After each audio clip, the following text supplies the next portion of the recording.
രണ്ട് പാർട്ടിയിലെ രണ്ട് സുധാകരന്മാർ. ഒന്ന് കെ സുധാകരൻ അങ്ങ് കണ്ണൂരിൽ, മറ്റൊന്ന് ജി സുധാകരൻ ഇങ്ങ് ആലപ്പുഴയിൽ. കഴിഞ്ഞ 2 ദിവസമായി കേരളം മൊത്തം ചർച്ച ചെയ്യുന്നത് ഇവരെക്കുറിച്ചാണ്. CPM ജി സുധാകരൻ ഉന്നയിച്ച പ്രധാന വിഷയമായിരുന്നു അവഗണന. സത്യത്തിൽ പാർട്ടി ജി സുധാകരനെ അവഗണിച്ചോ എന്നാണ് ഇന്ന് എഡിറ്റേഴ്സ് ഫാക്ട് ചെക്ക് പരിശോധിക്കുന്നത്. Welcome to editors fact check.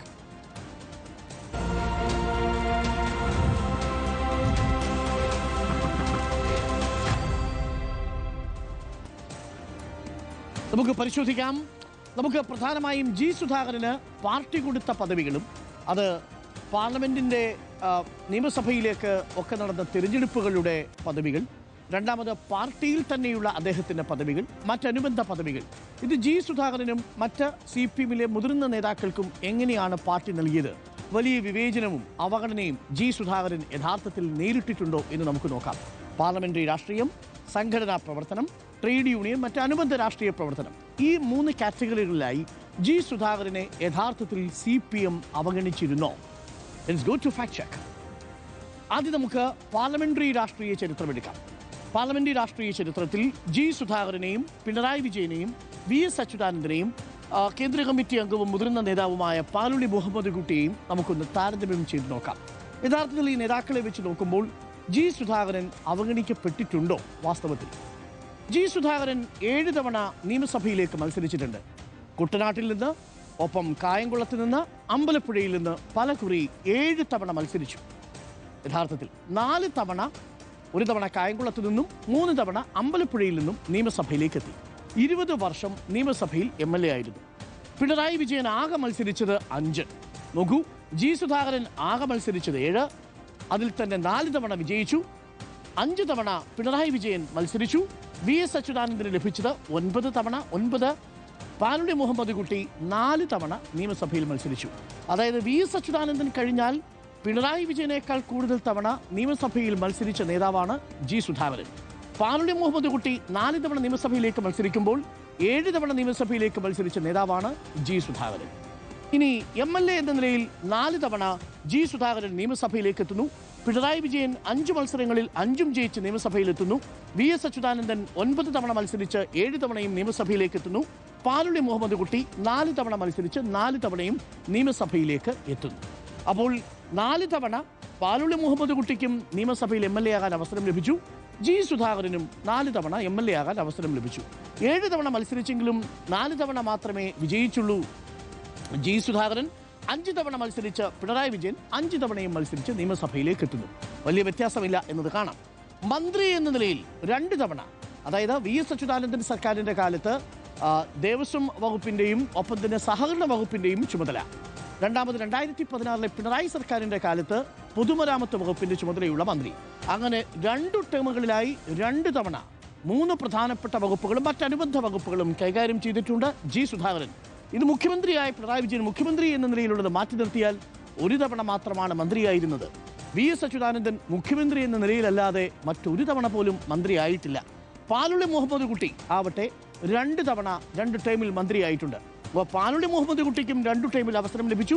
G സുധാകരനും 2 ടൈമിൽ അവസരം ലഭിച്ചു. ഇതിൽ പാർട്ടി പാർലമെന്ററി രാഷ്ട്രീയത്തിൽ ജി സുധാകരനെ അവഗണിച്ചിട്ടുണ്ടോ എന്നുള്ളതാണ് ചോദ്യം. വാസ്തവം അങ്ങനെ അവഗണിച്ചു എന്ന് പറയാൻ കഴിയില്ല എന്നതാണ്. ഇനി പാർട്ടി പദവികളിൽ എന്നുള്ളത്, പാർട്ടി പദവികളിൽ ശരിയാണ്, ഈ നേതാക്കളെ വെച്ച് നോക്കുമ്പോൾ കൂടുതൽ പദവികൾ ജി സുധാകരന് കിട്ടിയിട്ടില്ല.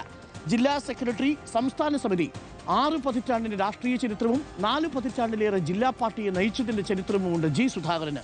എന്നാൽ സംസ്ഥാന സെക്രട്ടേറിയറ്റിലോ കേന്ദ്ര കമ്മിറ്റിയിലോ പോളിറ്റ് ബ്യൂറോയിലോ ജി സുധാകരൻ എത്തിയില്ല. പിണറായി വിജയൻ ഈ എല്ലാ ഘടകങ്ങളിലും എത്തി. VS അച്യുതാനന്ദൻ എല്ലാ ഘടകങ്ങളിലും എത്തി. പാലുളി മുഹമ്മദ് കുട്ടി കേന്ദ്ര കമ്മിറ്റി വരെ എത്തി. ഇനി അനുബന്ധ രാഷ്ട്രീയ ജീവിതം എങ്ങനെയാണ്? അതിൽ തദ്ദേശ സ്ഥാപനങ്ങൾ, ട്രേഡ് യൂണിയൻ, മറ്റ് യൂണിവേഴ്സിറ്റി സിൻഡിക്കേറ്റ് പോലെയുള്ള സ്ഥാപനങ്ങളിൽ ഈ 4 നേതാക്കളെയും പാർട്ടി പരിഗണിച്ചത് എങ്ങനെയാണ് എന്ന് നോക്കാം. ജി സുധാകരന് തദ്ദേശ സ്ഥാപനത്തിൽ, അതായത് അമ്പലപ്പുഴയിലെ നഗരസഭയിലേക്ക് നടന്ന തെരഞ്ഞെടുപ്പിൽ മത്സരിക്കുകയും മത്സരിച്ച് അവിടെ പ്രതിപക്ഷ നേതാവായിരിക്കുകയും ചെയ്തു. ഓർമ്മിക്കണം, ചാരുമൂട് പഞ്ചായത്താണ്.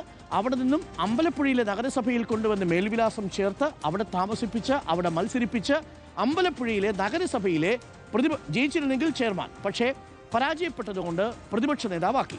കൂടാതെ ജില്ലാ കൗൺസിൽ അധ്യക്ഷ സ്ഥാനത്തേക്ക് മത്സരിച്ച് വിജയിച്ചു. അങ്ങനെ തദ്ദേശ സ്ഥാപന പദവി ജി സുധാകരന് ജില്ലാ കൗൺസിലിലും നഗരസഭയിലും കിട്ടി. ട്രേഡ് യൂണിയൻ കർഷക തൊഴിലാളി സംഘത്തിൻ്റെ ട്രേഡ് യൂണിയൻ നേതാവായിട്ട് പ്രവർത്തിച്ചു. അതുകൂടാതെ യൂണിവേഴ്സിറ്റി സിൻഡിക്കേറ്റിൽ കേരള സർവകലാശാലയിൽ 11 വർഷം 1984 മുതൽ 95 വരെ സിൻഡിക്കേറ്റ് അംഗമായി 11 വർഷം പ്രവർത്തിച്ചു. യൂണിവേഴ്സിറ്റി ഫിനാൻസ് കമ്മിറ്റി പദവിയിൽ 5 തവണ 5 വർഷത്തോളം അദ്ദേഹം പ്രവർത്തിക്കുകയും ചെയ്തു. ഇതുകൂടാതെയാണ് വിവിധ സഹകരണ സംഘങ്ങളിൽ അദ്ദേഹത്തിന് അംഗത്വമുണ്ടായിരുന്നു. അതിൽ ആലപ്പുഴയിലെ ഗ്രാമീണ സഹകരണ ബാങ്ക്, ആലപ്പുഴയിലെ ജില്ലാ കർഷക സഹകരണ ബാങ്ക്, ഇവിടെ സഹകരണ സംഘം, ഇവിടെയൊക്കെ തന്നെ അദ്ദേഹത്തിന് അംഗത്വവും ഉണ്ടായിരുന്നു. പിണറായി വിജയനാവട്ടെ തദ്ദേശ സ്ഥാപനത്തിൽ മത്സരിച്ചിട്ടില്ല, യൂണിവേഴ്സിറ്റി സിൻഡിക്കേറ്റിന്റെ ചുമതലയുണ്ടായിരുന്നില്ല, യൂണിവേഴ്സിറ്റി ഫിനാൻസ് കമ്മിറ്റിയുടെ ചുമതലയുണ്ടായിരുന്നില്ല. VS അച്യുതാനന്ദനാവട്ടെ തദ്ദേശ സ്ഥാപനത്തിന് മത്സരിച്ചിട്ടില്ല, യൂണിവേഴ്സിറ്റി സിൻഡിക്കേറ്റിലേക്ക് വന്നിട്ടില്ല. പാലോളി മുഹമ്മദ് കുട്ടിയാവട്ടെ ട്രേഡ് യൂണിയൻ നേതാവ്, യൂണിവേഴ്സിറ്റി സിൻഡിക്കേറ്റിലേക്ക് വന്നിട്ടില്ല, യൂണിവേഴ്സിറ്റി ഫിനാൻസ് കമ്മിറ്റിയിലേക്ക് വന്നിട്ടില്ല.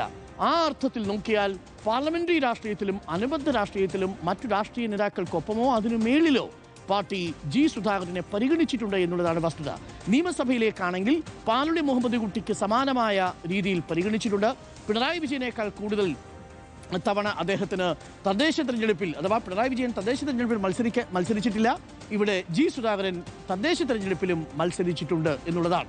അപ്പോൾ ഒരു താരതമ്യം ചെയ്ത് നോക്കുകയാണെങ്കിൽ പാർലമെന്ററി രാഷ്ട്രീയത്തിലും പാർട്ടിയുടെ സംഘടനാ രാഷ്ട്രീയത്തിലും ജി സുധാകരനെ അങ്ങനെ അവഗണിച്ചു എന്ന് പറയുക സാധ്യമല്ല എന്നുള്ളതാണ് ഫാക്ട് ചെക്കിൽ ഇപ്പോൾ തെളിയുന്നത്.